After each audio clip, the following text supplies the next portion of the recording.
Hello po sa lahat at magandang hapon po sa inyo, lalong-lalo na po sa mga nanonood. At sa mga hindi pa nag-subscribe dyan, paki-subscribe naman po ng aking munting channel. Wag niyo pong kalimutan. At ngayon po ay magluluto po tayo ng adubong paa ng manok. Bago natin lutuin, himayin muna natin, tatanggalin muna natin yung balat niya para syempre malinis.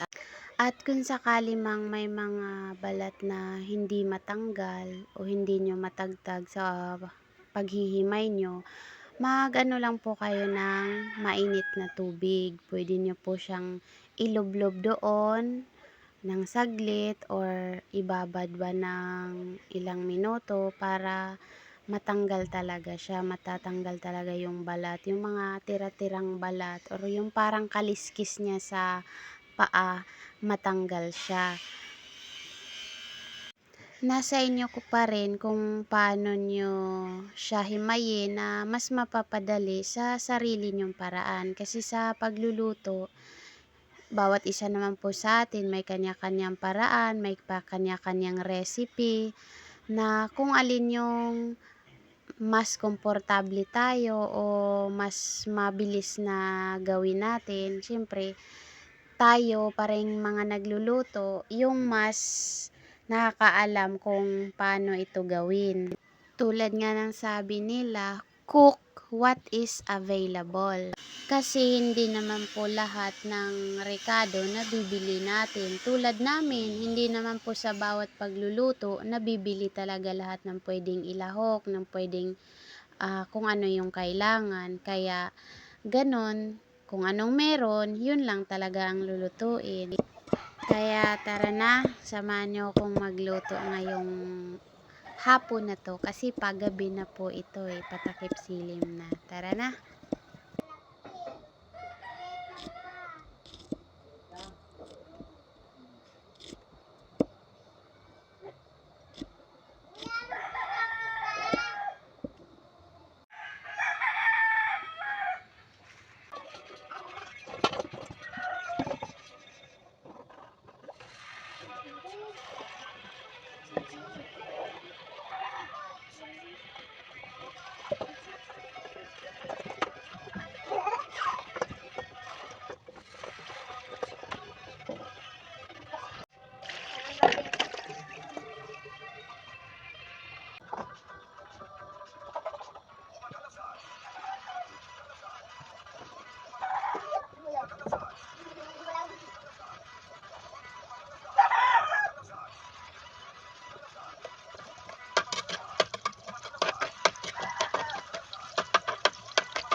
Manghang?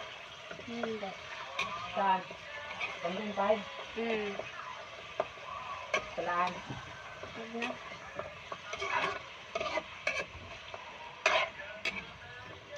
Hmm.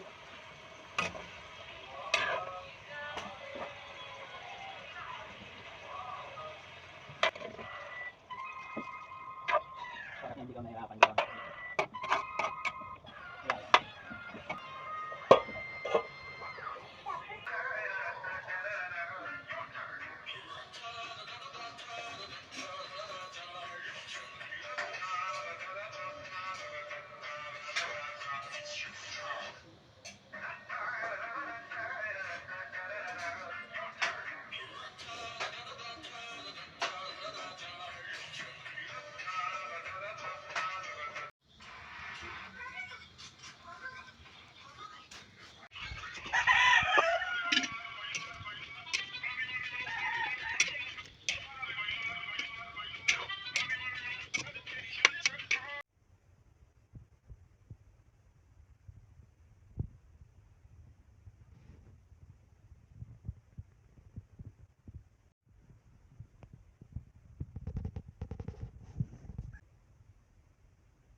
Huwag sa labas.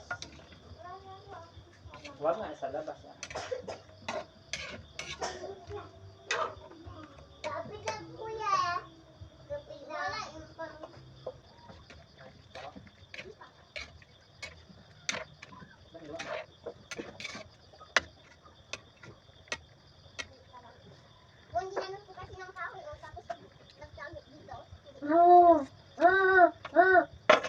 Papakatay. Ano pala yun?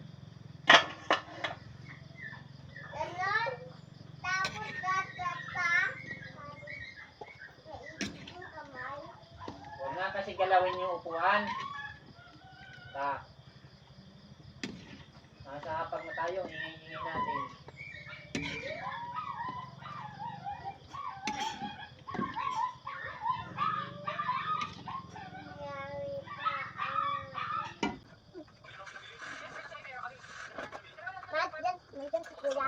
Tapos ikaw dito. Tapos ikaw dito, ma'am. Saan? Dito. Tapos ikaw dyan. Dito ikaw. Ito ikaw. Opo. Lagaw na ikaw. Ma'am, nandun si kuya ma. Yan. Maina. Dala ba dito? Mabuyang? Sibuyang? Baligan. Sa sibuyang na. Sibuyang? Apple. Kakainin niyo ni Chase.